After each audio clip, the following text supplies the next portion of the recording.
Hello, we are the couple that could not afford to buy a house, so we decided to build one instead for less than $100,000. And we're talking about tips and tricks and things we learned along the way, and trying to provide some advice if you plan on building your own home.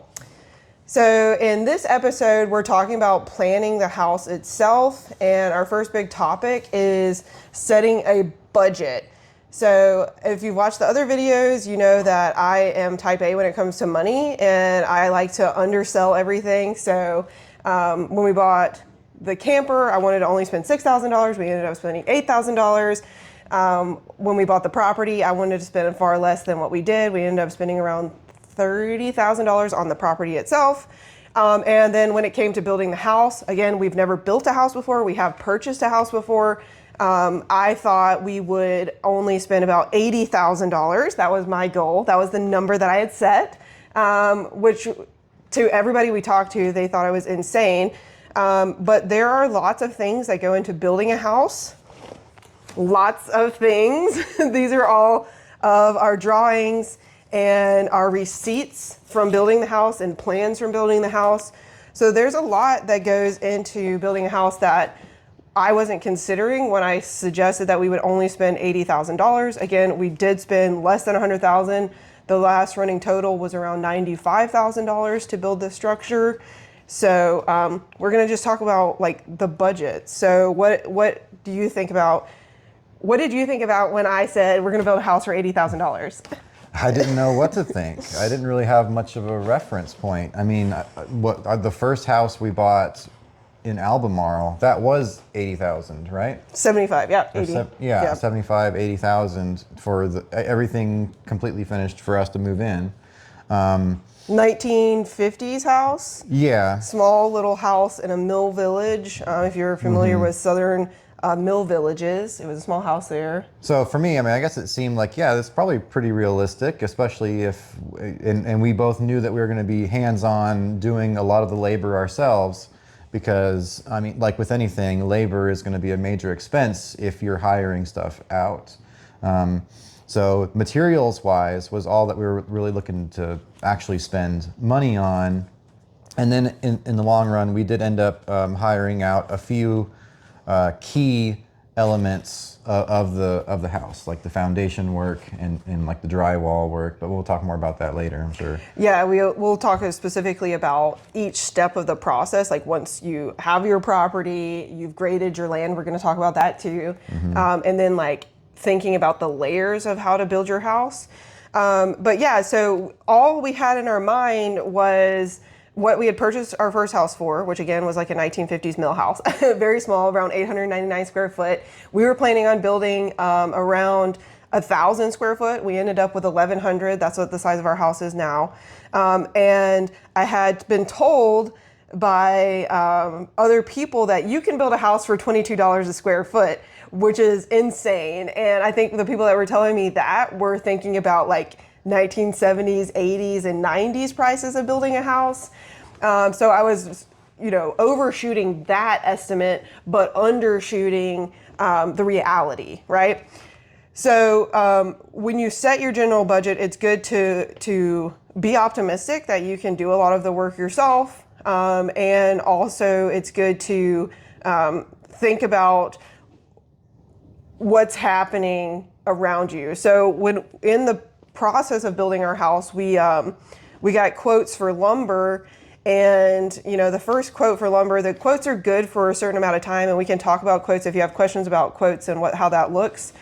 We can talk about that, but you'll get a quote from like a home builder supplier. Yeah, like a building supplier. Yeah, and the building supplier will give you a quote, but that quote's only good for like 30 days, right? Because the cost of materials fluctuates really quickly. And it fluctuates a lot. So we got a quote for all of the wood to build our structure, and then by the time we would order that wood in stages as needed. Yeah, as needed. And by the time we got to needing the sheathing for the roof or for the house, the outside sheathing, the price of plywood had gone up like significantly. I can't remember the exact numbers, but do you remember? How No, much? I mean, it wasn't. I don't think it was like twice as much, but it was like maybe 1.5 times the original price. Yeah. So that's also another thing to think about with your budget.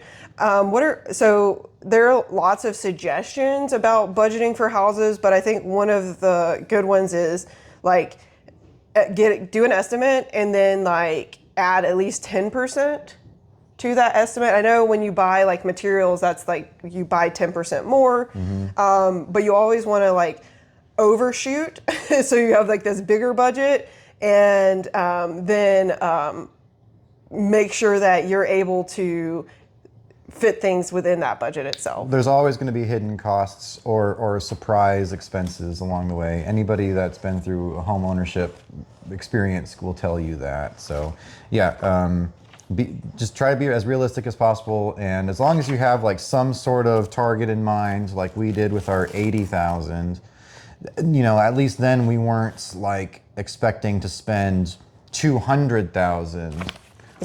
It kept us kind of grounded in this frugal way of going and thrifting for certain things, and it helped us be more patient with ourselves, knowing that we weren't paying professionals to do all the work for us. Yeah, and I will say that again, as Nick said, we hired out 3 things. So we hired out our foundation work, we hired out our insulation, and we hired out our drywall. And you And can also throw in pest control, which is like a really minimum yeah, expense. and pest control. So you have to do a lot of treating everything, and we'll talk about that when it comes Mostly termites. for yeah. termites. Yeah. But we hired out those 3 things, and those 3 things we probably could have done ourselves, and we could have definitely, if we had the skills, done it for cheaper. But those were 3 things that we were like, let's let a professional do, right? Like, let's let a professional make sure our foundation is structural. Let's make sure that a professional puts in this insulation and spray foam in a way that's better than what we could do. And let's also get a drywaller to put our drywall up, because everybody hates drywall. It sucks. So keep in mind those things. So think about things that you absolutely don't want to do. That one of those things for me was the drywall, and make sure you budget in for that. It's going to be way more expensive than just the materials themselves, because you're paying for materials, you're paying for them to move the materials for you, you're paying for them to do the job itself. There's also some projects along the way that might end up not being that much more expensive to hire out some labor to do. Like, for example, our bedroom, we wanted carpet. That's the other one. And it's just a really small bedroom. There's not much carpet involved. We would have had to like either rent or buy all these different specialized tools for installing carpet. And at the same price it would have cost us to get all of those tools, we ended up just hiring someone to install it from the big box store for us. So like that was almost a net zero difference between doing it ourselves and hiring somebody to do it because of all the tools involved. I will also say the other big advice when it comes to a general budget is the thing that sticks in my mind right now is the thing I'm looking at, and the things that are behind us are windows. Windows are very, very, very, very expensive. They can be, yeah. And I really wanted to have really cool, sleek black frame windows, but black framed windows are twice as expensive as white windows. That's what we found out. We found that out not the hard way, but we did find that out after talking with the window supplier several different times. So there are small little compromises you're going to have to make in your budget, especially if you want to stay within your budget, right? If we would have gone with the black frame windows, we would have surpassed $100,000 easy. Well, so that's another good point too. In general, is don't be afraid or don't be shy to just go into a place and talk to people. Go into a store, go into a builder supply, go into a window retailer, and just chat them up. Say, hey, I'm thinking about blah blah blah, and then through that conversation, they might be able to give you some kind of roundabout estimates of what to expect, and then you can take that and add that to your sheet, and then start configuring your totals for what you can expect to pay. Yeah, and again, we learned a lot by just talking to people, going into our local builder supply and just acting. Like, don't be afraid to ask that stupid question, because there's going to be somebody that's like, oh, yeah, well, I used to not know the answer to this, and this is what I did, and this is how you can move past it. So that does save a lot of time and saves a lot of money. So again, when you're thinking about a budget, I would not estimate anything less than about $90 a square foot in the economy that we're in now. Definitely not $20 a square foot like my father said.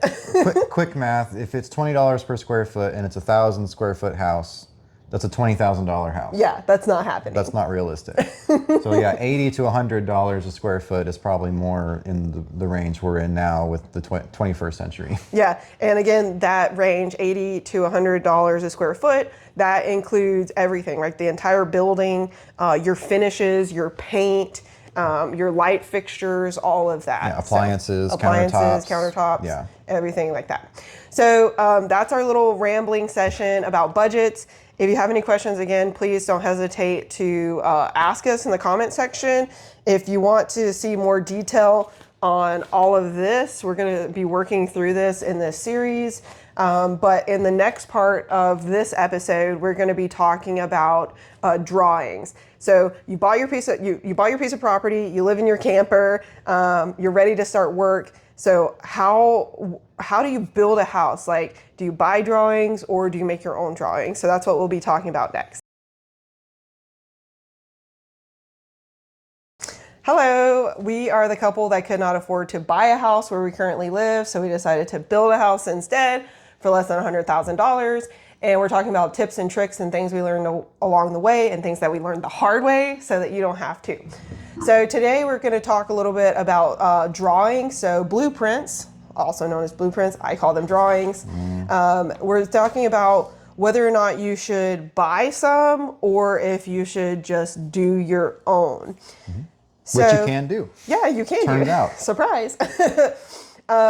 So when we were looking for what we wanted the house to be, we had in our minds different things. First of all, I thought it would be super cool if we could build an A-frame house. A-frames are so cool, pretty much not practical, right? What did you want to build? I didn't have as many like preconceived ideas. I feel like I wanted to do the thing that made you the happiest, but was also something that was livable. When we went down the A-frame rabbit hole a bunch, really investigating it closely to see if we could make it work, and we just came into like we just ran into like so many potential like irritants along the way because of how it limits your usable floor space with the roof line like really cutting into your head height and stuff. So it was like a dream that Destiny had always had. They're really cute. Want to live in an A-frame because of the aesthetic, especially from the outside. And there's really cool Instagram posts of these mountain chateau A-frames with floor to ceiling windows overlooking this forested or hilly landscape. And that would have been really cool, but then we decided to think a little bit more practically. Yeah, so we did talk a little bit about how our property is very steep. It doesn't have a lot of buildable space on it. And in order to build a 1,000 square foot house that was an A-frame style, we would have had to have had a lot more footprint space on our property and make that huge A-frame because, again, how steep those walls are. To have usable space, you actually have to have a space that's more than 1,000 square foot. So that didn't work out. So there's lots of things to think about when you're thinking about, there's lots of things to think to when you're thinking. When you're thinking about what you want your house to look like, right? A-frame was a really cool idea. I thought that was neat. I thought it would be cooler than your traditional house with your traditional roof. The gable roof. The gable roof. Yeah. So we decided to compromise, and what we decided to do is we decided to build a single slope or a shed house. So we had looked at a ton of blueprints online. We were looking at, basically everywhere from like eBay to Etsy to just blueprints.com, I think was one of them. There's just tons and tons of drawings of structures that are out there, tons of really cool like 3D renderings. There's just a lot of information that's out there about houses, but none of those readily available blueprints that you can buy online, they range from like $50 up to like $500. None of those are readily available. Purchase, download this PDF blueprint is specific for the region you are going to build in. And what she means is like weather, like with snow load, or the amount of insulation or the house has, how strong. So in essence, like how strong does the structure need to be? You could be building in a hurricane zone. You could be building in a floodplain. There's all these different variables that those generic online blueprints don't account for, and they're upfront about it too. They're like, hey, by the way, these blueprints are general. You always have to adhere to your local codes. Yep. And we're gonna have a whole video, I'm sure, or multiple videos about local codes. So like, we would buy the thing, and then we'd have to like either alter it or like make it work in our local region of Western North Carolina. So like that was an extra hassle. So then why even buy it at that point? Yeah, and also because our land is steep, a lot of these blueprints are like for a single story on a flat piece of land. So they didn't also include our specialized foundation system that we have at our house. So we would have to then further adapt those plans. And, it just didn't seem like a smart financial decision when we have that budget, right? That budget in mind. Mm-hmm. It didn't make sense to spend money to still have to do the drawing ourselves, right? So then we contacted an architect, and I contacted the architect and I was like, we want to build this house. It's going to be around 1,100 square foot. We want it to be the single slope shed roof style. And can you create us engineered drawings? So They would draw it. They would include all of the things like what wood to build, what the snow load is, make sure that the structure itself was capable of meeting all those codes. Everything would be pre-approved with the county office and be signed off on, and there'd be no issues as long as it was built according to the specs that they gave us. Correct, yes. So how much do you think that was? I thought, because I had looked on like Google, I was like, Google, how much does this, how much would it cost to get engineered drawings? And she's probably going to answer me because she's over there. But she's always listening. And it was like, oh, well, engineered drawings should be anywhere between like $500 to like $1,500. And I was like, oh, well, that's not too bad. They quoted me $36,000 for just the drawings themselves.